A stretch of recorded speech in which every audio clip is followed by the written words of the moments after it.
जो गाइस ඉතින් මොකද වෙන්නේ ඔන්න ඉතින් ජම්මට ආවද මිස්ටර් මින් දනුත් අතර සුපිරිම සිරි පට්ටපතර වීඩියෝක් කරගෙන ඉතින් මචං උඹලා තාම මේල් එකෙන් දකින්න ඉතින් උඹලට කියන වීඩියෝ මොකද්ද කියලා ඉතින් මචං අපි ආර විදිය ලස්සනට ජම්ප් එකක් ගහන්නයි අද යන්නේ ඉතින් මචං වැඩ බලන්න නැතුව අපි යන් අද වීඩියෝ එකට හරි බං ඔක්කොම කළ මම ජම්ප් එක පෙන්නන්න වෙන්නේ මේක තමයි මචං ජම්ප් එක ගයිස් වටේ සද්දෙහි ගණන් ගන්න එපා බල වැඩක් බං ගෙදර ඒකයි වා දැන් මම උඹලට දාලා තියෙන්නේ උඹලා ඒක බලන්න යමම් එරත් මචං අවසානට මම කියලා දෙන්නම් මචං කොහොමද අපි මේ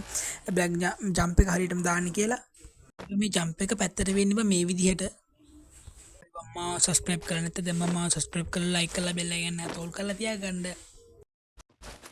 ඊට පස්සේ මම පෙන්නපු විදිහට මචං උඹලා කරන්න අපල අනිවාර්යෙන් මචං මේ ජම්ප් එක උඹලට හරියටම වැටෙනවා මචං මේක උඹලට පරිම වේගෙන් කරම ඒතකොට මචං එක වැටෙන්නේ මං කියප එක කෙනෙක්ට හරි තේරුන්නේ නැත්නම් මචං ආපාරක් හිමින් බලපන් ඊට පස්සේ උඹලට අනිවාර්යෙන් තේරෙයි හරි නැත්නම් මචං අද උඹලට ගෙන ආපසු පරිම සිරි වීඩියෝ එක බෙන්න ඉවර වෙනවා එහෙනම් මේ වීඩියෝ එක බලපු හැමෝටම තෑන්ක්ස් එහෙනම් කොල්ලෝ අපි ගියා හැමෝටම ජය වේවා